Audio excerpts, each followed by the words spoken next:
Jumat, 16 Juli 2025, seharusnya menjadi hari yang penuh kebahagiaan dan harapan di Garut, Jawa Barat.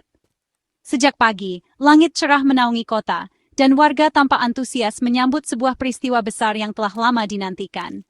Jalanan dipenuhi senyum, tawa, dan semangat gotong royong, menandakan betapa pentingnya hari itu bagi masyarakat setempat. Sebuah pesta rakyat megah digelar di lapangan terbuka untuk merayakan pernikahan putra Gubernur Jawa Barat, Deddy Mulyadi. Ribuan warga dari berbagai penjuru Garut dan sekitarnya datang berbondong-bondong, ingin menjadi bagian dari momen bersejarah ini. Dekorasi meriah, panggung hiburan, dan tenda-tenda makanan gratis menambah semarak suasana, menciptakan atmosfer kebersamaan yang hangat. Niat baik panitia untuk berbagi kebahagiaan dengan membagikan makanan gratis kepada seluruh warga, awalnya disambut dengan antusias. Antrian panjang terbentuk, anak-anak, orang tua, hingga remaja, semua ingin merasakan kemeriahan pesta rakyat ini. Namun di tengah euforia, situasi mulai tak terkendali. Kerumunan yang semakin padat membuat suasana berubah mencekam. Dorongan demi dorongan terjadi, suara tawa perlahan berganti dengan teriakan panik. Banyak warga terjebak di tengah kerumunan, sulit bergerak, bahkan sulit bernapas. Dalam hitungan menit, kegembiraan berubah menjadi kepanikan dan kekacauan. Petugas medis dan relawan bergegas mengevakuasi korban. 3 nyawa melayang, belasan lainnya pingsan, dan harus mendapatkan perawatan intensif. Tangis keluarga pecah di tengah keramaian. Suasana duka menyelimuti lokasi yang sebelumnya penuh tawa. Harga yang harus dibayar terlalu mahal untuk sebuah perayaan. Tragedi ini menjadi pelajaran pahit tentang pentingnya tanggung jawab dan manajemen keselamatan dalam setiap acara besar. Koordinasi keamanan, pengaturan arus massa, dan kesiapan menghadapi situasi darurat harus menjadi prioritas utama, agar niat baik tidak berujung petaka. Peristiwa ini menjadi pengingat keras bahwa niat baik saja tidak cukup tanpa persiapan matang dan perencanaan yang detail. Setiap detail, sekecil apapun, harus diperhatikan demi keselamatan bersama. Kini, pesta yang seharusnya mempererat tali persaudaraan justru meninggalkan luka mendalam bagi seluruh masyarakat Garut. Semoga tragedi ini menjadi pelajaran berharga agar kejadian serupa tak terulang di masa depan, dan setiap perayaan benar-benar membawa kebahagiaan, bukan duka. Deddy Mulyadi, Gubernur Jawa Barat, dikenal dengan gaya merakyat dan kedekatannya pada masyarakat. Pesta rakyat di Garut adalah bagian dari pernikahan putranya, Maula Akbar, anggota DPRD Jabar, dengan Lutfianisa, wakil Bupati Garut. Acara ini dirancang sebagai simbol kebersamaan dua keluarga berpengaruh dan masyarakat luas. Konsep makan gratis di lapangan Otto Iskandar Dinata menarik ribuan warga. Popularitas Deddy dan antusiasme publik membuat acara ini membludak di luar perkiraan. Informasi pesta menyebar cepat, menarik massa dari berbagai daerah. Sayangnya, jumlah pengunjung jauh melampaui kapasitas, menciptakan kondisi rawan. Perayaan berubah menjadi tragedi nasional akibat kurangnya antisipasi terhadap kerumunan. Sejak pagi hari, suasana penuh semangat dan harapan menyelimuti pesta rakyat yang digelar di tengah kota. Warga dari berbagai penjuru berdatangan membawa keluarga dan kerabat demi menikmati hidangan gratis yang disediakan panitia, serta hiburan yang dijanjikan.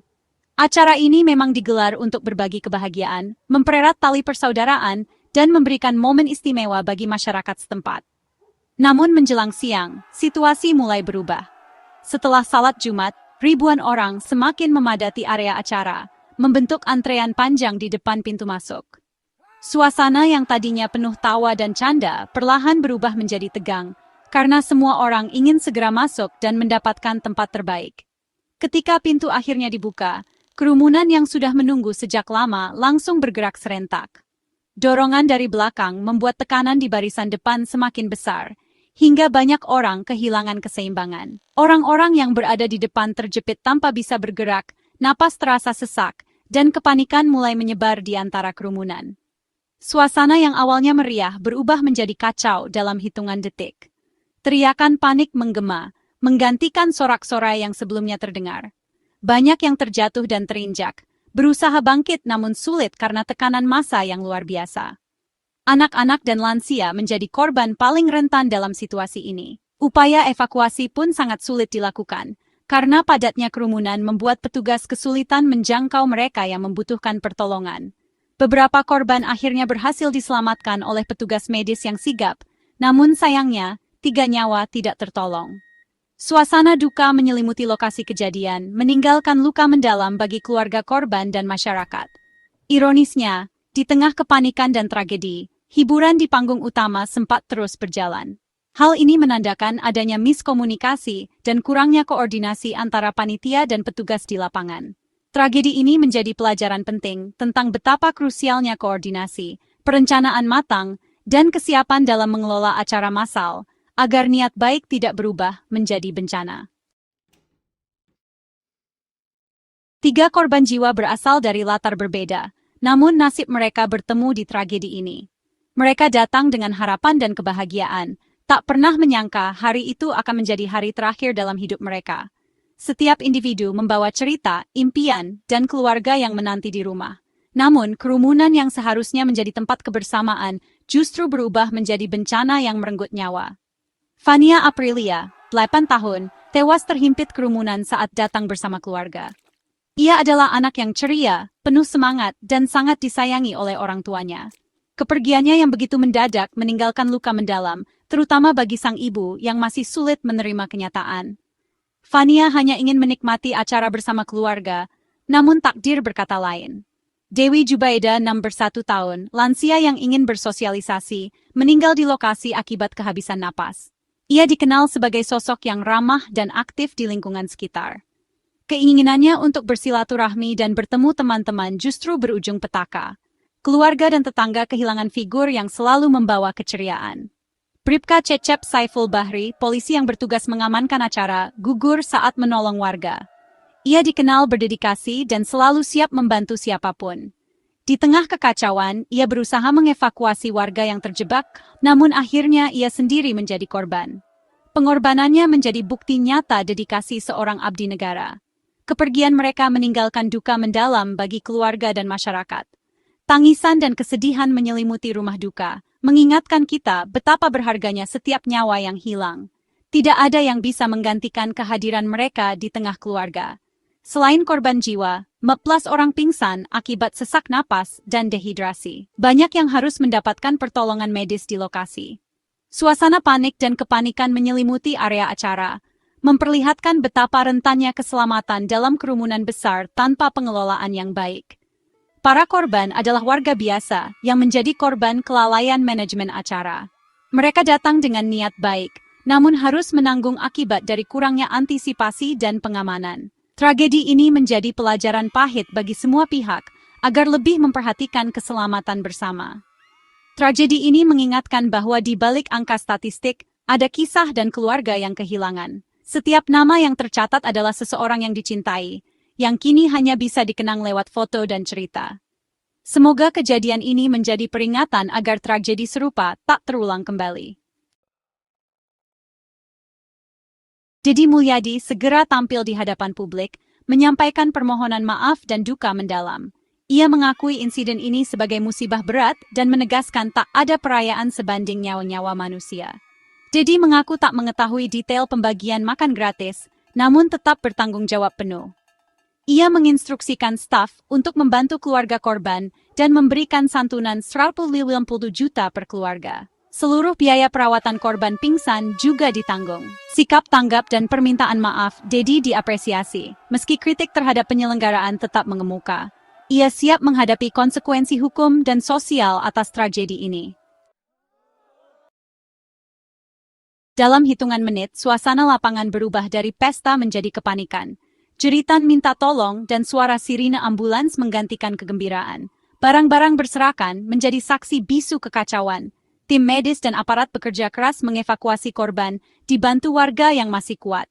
Tenda medis darurat didirikan, suasana haru dan tegang menyelimuti lokasi. Banyak warga syok, duduk termenung, trauma membekas di benak mereka. Setelah insiden, lapangan sunyi, garis polisi dipasang, sisa makanan jadi pemandangan ironis. Tragedi ini meninggalkan luka fisik dan batin bagi komunitas yang hanya ingin merayakan kebersamaan. Tragedi Garut menyorot kesiapan panitia dan aparat keamanan. Acara besar dengan iming-iming gratisan seharusnya diiringi manajemen kerumunan matang. Kegagalan asesmen risiko, jalur evakuasi, dan strategi pembagian makanan jadi sorotan utama. Polisi kini menyelidiki kelemahan sistem pengamanan dan komunikasi antar petugas. Keputusan membuka pintu masuk terbatas menciptakan bottleneck berbahaya. Panitia seharusnya membuat pos pembagian terdistribusi atau sistem kupon. Publik menanti hasil evaluasi, bukan sekadar mencari kambing hitam, tapi demi standar keselamatan lebih baik. Tragedi ini harus jadi titik balik dalam pengelolaan acara publik di Indonesia. Berita tragedi Pesta Rakyat Garut menyebar cepat, memicu gelombang simpati dan kritik. Ucapan duka mengalir untuk keluarga korban, doa dan dukungan membanjiri media sosial. Namun, kritik tajam juga diarahkan pada panitia dan Deddy Mulyadi atas buruknya manajemen acara. Tagar tragedi Garut dan evaluasi acara publik jadi trending, menuntut pertanggungjawaban transparan. Sikap Deddy yang meminta maaf dan memberi santunan diapresiasi sebagian, tapi dianggap belum cukup oleh lainnya. Proses hukum tetap didesak agar ada pembelajaran dan keadilan bagi korban. Tragedi ini memicu diskusi soal budaya acara gratis tanpa sistem keamanan memadai. Publik berharap tragedi ini jadi momentum perubahan demi keselamatan bersama. Tragedi Garut jadi pelajaran pahit tentang pentingnya keselamatan dalam kerumunan. Manajemen kerumunan adalah kewajiban mutlak, bukan pilihan. Perencanaan matang, jalur evakuasi dan pelatihan panitia harus jadi standar utama. Izin acara harus didasarkan asesmen risiko, bukan sekadar administrasi. Masyarakat juga perlu sadar akan keselamatan diri di tengah keramaian. Harapan terbesar tragedi seperti ini tak terulang dan sistem keselamatan publik jadi warisan nyata. Mari jadikan pelajaran ini titik tolak membangun Indonesia yang lebih aman dan peduli keselamatan.